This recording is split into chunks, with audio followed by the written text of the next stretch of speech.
बारिश में जादुई घोंसला गांव।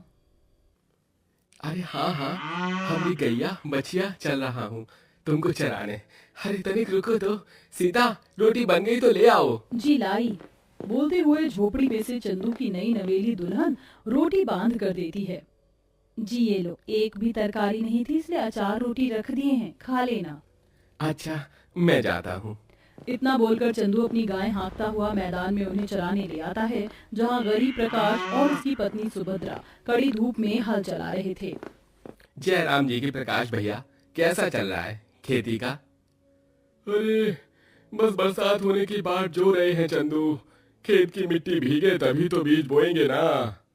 हाँ सो तो है भैया, मगर हम गरीबों के लिए बारिश ना बरसे तो भी दुविधा होती है, और अगर ज्यादा बरस जाए तो पूरे डूमराव गांव पर दुख आन पड़ता है।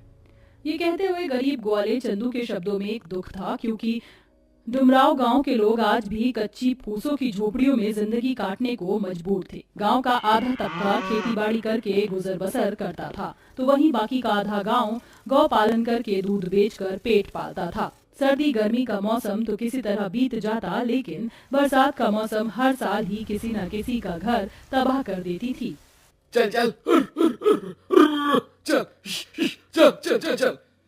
ये कितनी सारी हरी हरी चराई है, आज तुम सब यहीं पर चल लो। गाय झुंड में चरने लगती हैं और चंदू एक घने से पेड़ के नीचे बैठ जाता है। तभी उसे डाली से आवाज आती है, जो कि चील के बच्चों की थी। लगता है घोंसले में किसी चिड़िया ने अंडे या बच्चे किए हैं, तभी ये कौआ मंडरा रहा है। हाँ, इसे भगाना होगा। इसके लिए तो मुझे डंडा चाहिए, मगर ये पेड़ तो हरा भरा है, इसकी डाल नहीं तोड़ सकता हूँ। इस सूखे खोखले पेड़ में से तोड़ता हूँ। चंदू सूखे पेड़ से एक डंडी तोड़ता है और कौवे को भगा देता है, मगर कौवा पंजा मारकर घोंसला बच्चों समेत जमीन पर गिरा देता है। चील के बच्चे चींची की आवाज निकालने लगते हैं।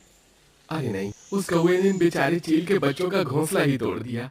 अरे पता नहीं इनकी माँ है कि नहीं, और ये नन्हे बच्चे एक एक दिन का कहाँ से बीन कर लाएंगे। मैं ही इनका घोंसला तैयार कर देता हूँ। चंदू इधर उधर से तिनका चुनकर लाता और मजबूत सा बड़ा घोंसला बनाता है। इतने में चीलनी आ जाती है और चंदू को चोच मारने वाली होती है। तभी एक बच्चा बोलता है, रुको माँ, इन्हें मत मारो, इन्होंने तो हमारी जान बचाई है। पता है तुम्हारे घोंसला से उड़ते ही वो कौवा आया था। चील के बच्चे को बोलता देखकर चंदू भौचक्का हो जाता है। ये चील का बच्चा बोल कैसे रहा है? मैंने तो आज तक किसी भी चील को बोलते नहीं देखा। चंदू, तुम यही सोच रहे हो ना कि मेरे बच्चे बोल कैसे रहे हैं? दरअसल मैं एक जादुई चील हूँ जो बोल सकती हूँ। तुम्हारा बहुत बहुत धन्यवाद जो तुमने मेरे बच्चों की जान बचाई, वरना वो धूर्त कौवा तो आज मेरे अंडों बच्चों को मार देता। बारिशों का मौसम शुरू होने वाला है ना, इसलिए मैं तिनकों की तलाश में गई थी ताकि एक मजबूत घोंसला बना सकूं, मगर तुमने मेरा काम आसान कर दिया। इसका आभार मैं कैसे चुकाऊंगी? तुम इसी गांव में रहो, मेरे बनाए घोंसले में। वह घोंसले को पेड़ पर रख देता है, जिसमें चील का परिवार बस जाता है। तभी आसमान में काली काली घटा छा जाती है और बादल उमड़ने घुमड़ने के साथ बारिश शुरू हो जाती है। चंदू अपनी सारी गायों को हाँकता हुआ घर ले आता है। उस दिन सबके घर में जल्दी चूल्हा जल जाता है, मगर बूढ़े दर्शन दुलारिया के घर का चूल्हा अभी उपास पड़ा था। अजी, आज बनाने को अन्न का एक दाना नहीं बचा है।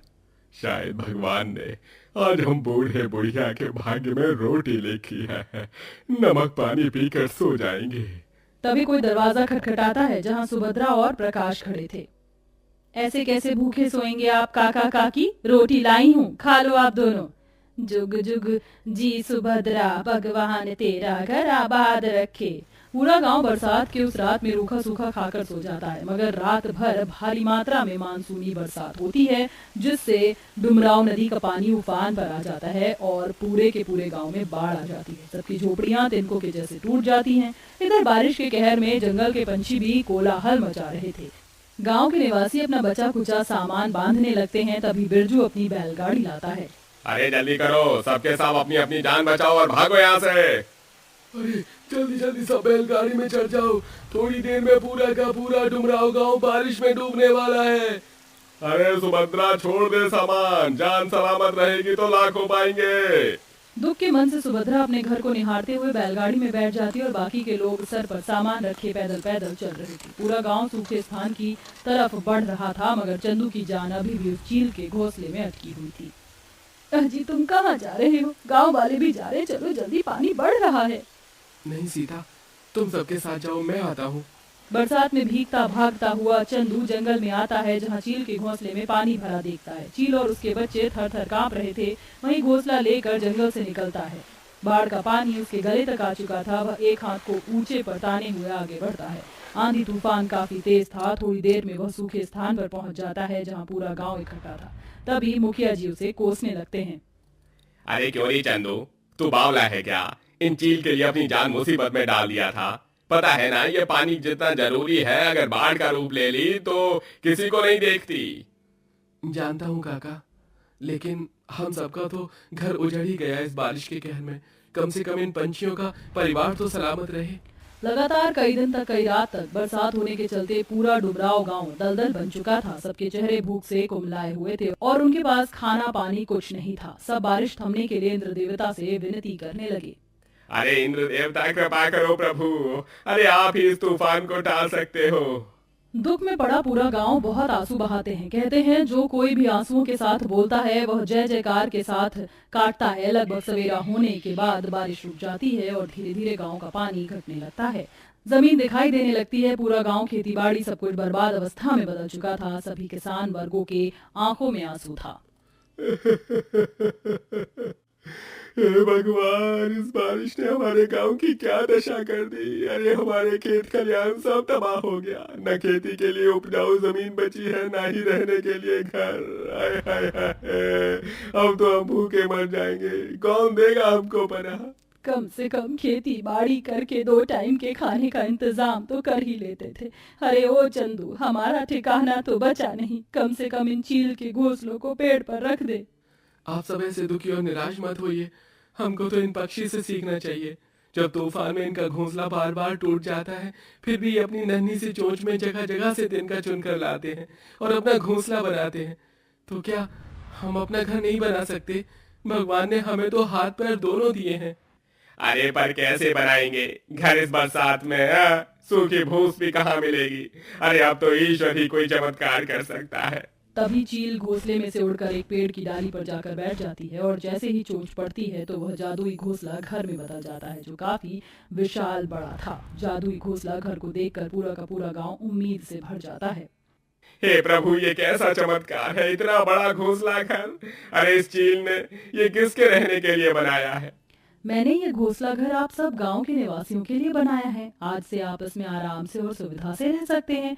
कोई भी तूफान या बारिश इस घोंसला घर को तोड़ नहीं पाएगी, क्योंकि इसे मैंने अपनी जादुई शक्तियों से बनाया है। जादुई घोंसले घर का राज बताकर चील उड़ उड़कर दूसरे पेड़ों की डाल पर बैठ जाती और चोंच मारकर उसे जादुई घोंसला घर बना देती है। जादुई घोंसले पर अपने आप में बहुत खूबसूरत था। सब परिवार एक एक घर में बस जाते हैं। तभी फिर से बादल गरजने लगता है और मूसलाधार बारिश हो जाती है, जिसे देखकर गाँव वालों के मन में डर बैठ जाता है। कहीं फिर से ये बरसात हमसे हमारा घर न छीन ले। तभी एक आवाज आती है, घबराओ नहीं सीता, इस घोंसला घर को कोई भी आंधी तूफान बारिश से नहीं हिला सकता और न तोड़ सकता है। अरे बाप रे, लगता है इस जादुई घोंसला घर के कान है सीता। सही कहा प्यारे। जादुई घोंसला घर सबको कपड़े खाना मुहैया करता है, जिसे खाकर सब अपनी भूख को शांत करते हैं और अब सबके परिवार जादुई घोंसले घर गांव में बेहद कुशलता से रहने लगते हैं। जहां आज भी पक्के घर मकान तो नहीं थे, लेकिन सुख शांति बहुत ही थी।